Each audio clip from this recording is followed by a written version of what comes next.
el cuestionamiento sobre el tema de la legalidad que en un momento se discutió, ese no va a parar, siempre va a haber... Y ha seguido. Siguen bajo el argumento de la legalidad para algunos. La habilitación se la dio una interpretación que dio una sala que ha sido ampliamente discutida y va a seguir siendo discutida por algunos, por otros a favor, otros en contra. La legitimidad del segundo mandato hay que verla desde varias ópticas. Primero tenés que diferenciar lo que es la legalidad, que la superó. Estemos de acuerdo o no estemos de acuerdo. El tema superado. Es un tema, en mi criterio, superado. Pero viene un segundo momento que es el tema de la legitimidad. Y la legitimidad pasa por varios estratos. Primero, las elecciones que se realizaron en el país, ¿verdad? Yo no hablo de la reelección y tú me has visto que en todas mis posiciones nunca hablé de reelección. Habilitación. Lo que está habilitado, porque ese es el verdadero concepto. La reelección la determina un acto del soberano y es si pasás o no pasás un proceso electoral. Pero fíjese, como si querás negar lo que está visible, eso ya sería una tosudez de la gente que si no la entendés. Aún yo he escuchado en mi programa cuando he tenido la oportunidad de cuestionar a gente de la oposición o a gente que no comparte los principios de este gobierno, aceptan el avance que ha habido en temas de seguridad. Y es que es lógico, la gente lo ve, la gente lo percibe en la calle. Y ahí es donde entras a lo que llamo la practicidad que tiene nuestra población. A ella le podrás decir lo que querrás, que es inconstitucional, que es constitucional un tema, pero al final ella, lo que yo te termino diciendo, la realidad se impone en estos temas.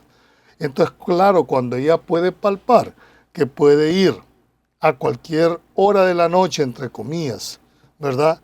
Puede salir en aquellas zonas que antes estaban estigmatizadas porque sabías que eso era un territorio controlado. Yo en un momento dado llegué a pensar, no sé si estuvimos en un estado fallido o por lo menos al borde de un estado fallido, porque al perder uno de los elementos del estado, como es el territorio, el que no quiera reconocer que el territorio de este país estaba controlado en la gran mayoría, ¿verdad?, por las pandillas, por la gente que conducía. Bueno, los simples servicios básicos no podían ser cobrados, pues. Y cuando eran cobrados en algún tema se los entregaban al que manejaba ese territorio. Y al igual que él, yo te reto a que le digas de manera expresa, no me vengan con teorías de la interpretación extensiva y que la Constitución es un todo. Decime una norma en la Constitución que de manera expresa le dé la competencia a la sala para interpretar la Constitución. En las leyes secundarias hay una figura que se llama la interpretación auténtica. Es decir, cuando una ley secundaria tiene preceptos oscuros o que no se entienden... Pero ese es terreno legislativo. Pero recurre al que crea la norma. Entonces viene la Asamblea y dice, interprétase auténticamente y se entiende incorporada al texto. Pero en la Constitución... ¿Quién les ha dicho de que los jueces tienen esa potestad, sobre todo hablando de los jueces constitucionales, esa potestad inherente? La facultad que tiene la Sala de lo Constitucional es limitada a 4 campos, a declarar la inconstitucionalidad de las leyes, decretos y reglamentos. Pare de contar. ¿A dónde dice que pueden declarar inconstitucional la Constitución? Sería totalmente ilógico. ¿Qué es lo que se tiene? Interpretar la ley secundaria para ver si se adecúa o no al texto de la Constitución.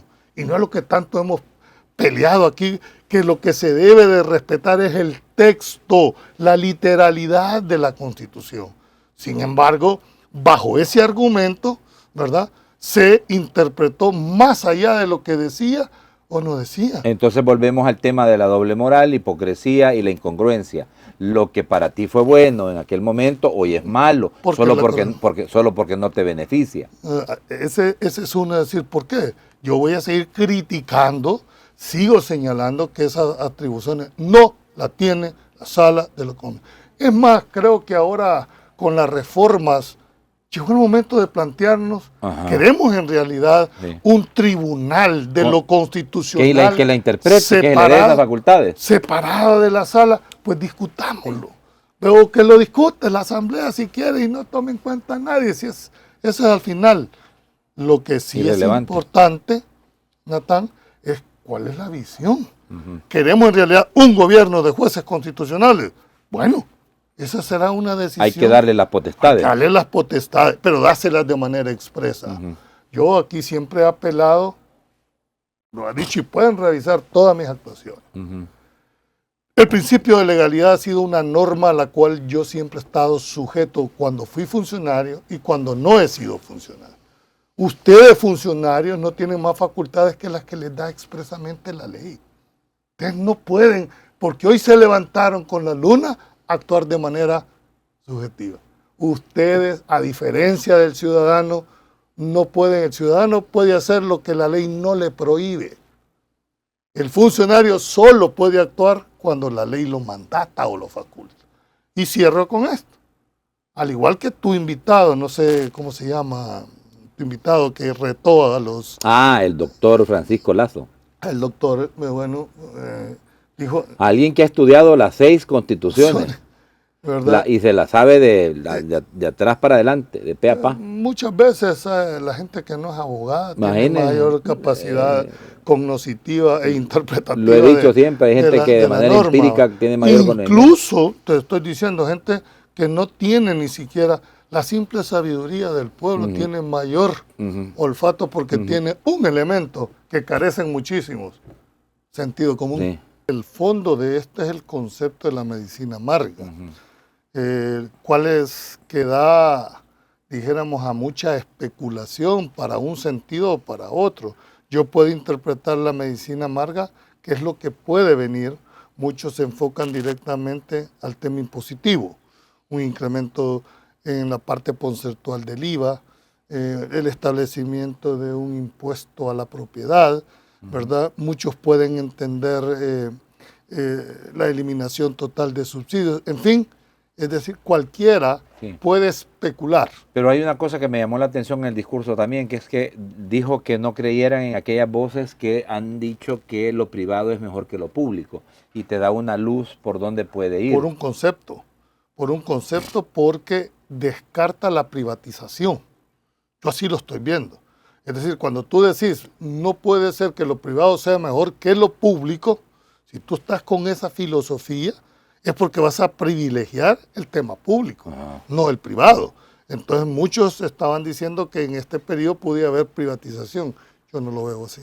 No. Creo que el tema de la privatización está tan satanizada en el país que no lo veo que esa pueda ser una de las Yo más bien que... Porque son bienes estratégicos, el transporte, la energía.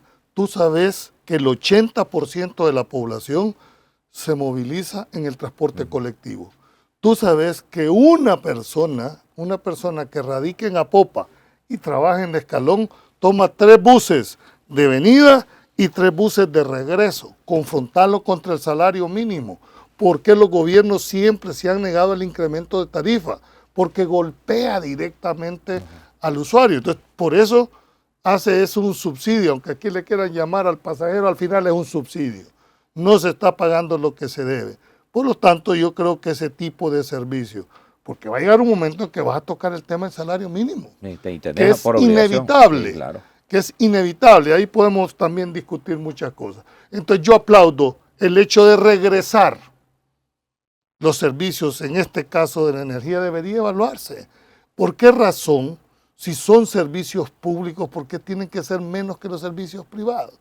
Además, así las pueden controlar directamente, les pueden aplicar la ley de la Corte de Cuentas, que ese es un error de concepto, creer que porque están bajo el régimen de sociedades anónimas, todas las subsidiarias, ¿verdad? No se les va a aplicar la Corte de Cuentas. Ya hay antecedentes, el dinero es del Estado y por lo tanto si hay un centavo del Estado está sujeto a una fiscalización. Ahora, ¿cuándo? Eso no se va a saber, pero si están creyendo que jamás, por el hecho de argumentar de que son sociedades anónimas, nunca las van a fiscalizar, están completamente equivocados. Y requiere un verdadero transporte masivo, exactamente, de calidad. Yo te aseguro, Natán, que si en este país estuviera un transporte colectivo meridianamente decente, la gente se baja de los carros. Correcto. Si pasas 8 horas metido en tu trabajo ahí en el centro, ¿verdad? El carro está parqueado. Si tú tenés un transporte masivo de pasajeros en el cual puede haber origen y destino, ¿verdad? Pues la gente lo dejaría.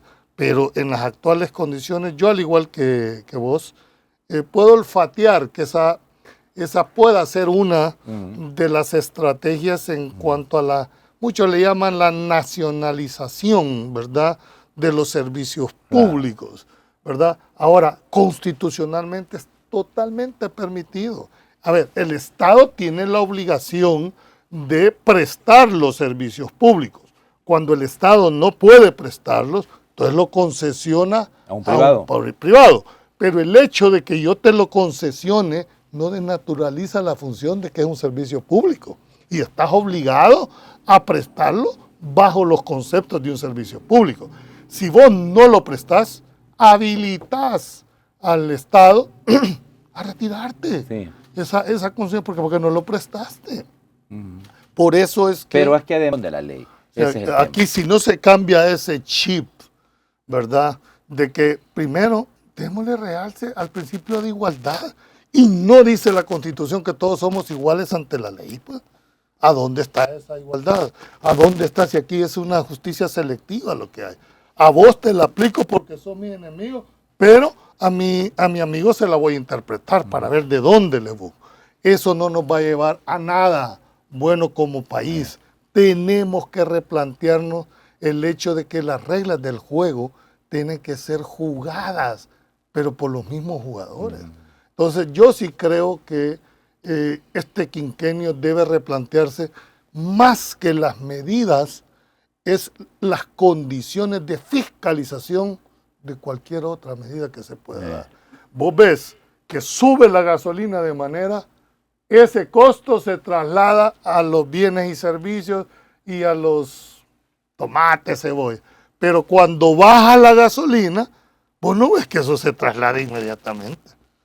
Por un lado sube como ascensor y el otro va en escalera. Bueno, no, con el respeto de la posición que se puede tener, hay que entender que la designación, la propuesta tiene rango constitucional, está por encima de cualquiera. La facultad la tienen los partidos políticos de proponer. Quien elige son los diputados, eso estamos clarísimos, pero no por el hecho de que yo propongo la terna y de la terna a mí no me gustan ninguno de los tres, bueno, entonces lo aparto y la asamblea elige. Si tú lees nuevamente el artículo, dije, si por cualquier causa no propusieren, entonces sí aplico. Es decir, que dejaran pasar el término, no lo hicieran, entonces la asamblea está habilitada.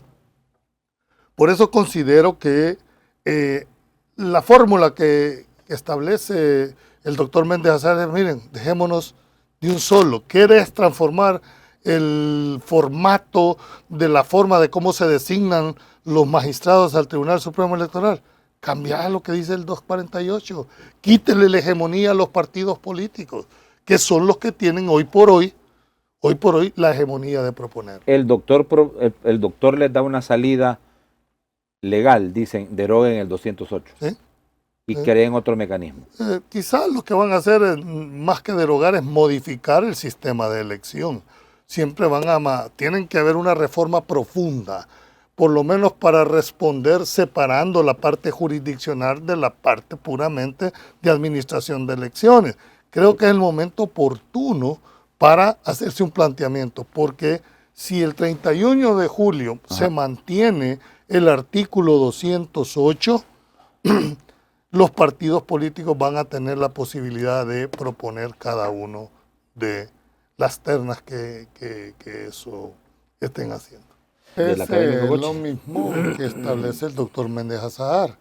Es decir, los partidos tienen ese derecho constitucional de proponer la terna y la asamblea tiene el derecho de elegir dentro de esos 3 a los que ellos consideren que es el más idóneo para el cargo, pero de los 3, esa facultad de la Asamblea, que de los 3 que propone el partido político, ellos escojan. No necesariamente en el orden que ellos lo manden, el número 1, el número 2, el número 3. Puede ser que el número 3 tenga mejor currículum que el 1. Entonces, eso sí creo yo que es facultad del ente que hace el nombramiento, porque él tiene que calificar la idoneidad de la persona para el cargo. Entonces sí, yo creo que tanto el doctor Méndez, que además estuvo en la constituyente, puede entender cuál fue el espíritu de crear eso. Creo que yo me decantaría más por el rango, que si en realidad se quiere cambiar la forma de elección, tiene que haber una reforma constitucional y ahí se acaba la discusión, ¿verdad? Lo querrás o no querrás, si la Constitución determina una forma diferente de elección, creo que no habría ya ningún... Sí, pero es que además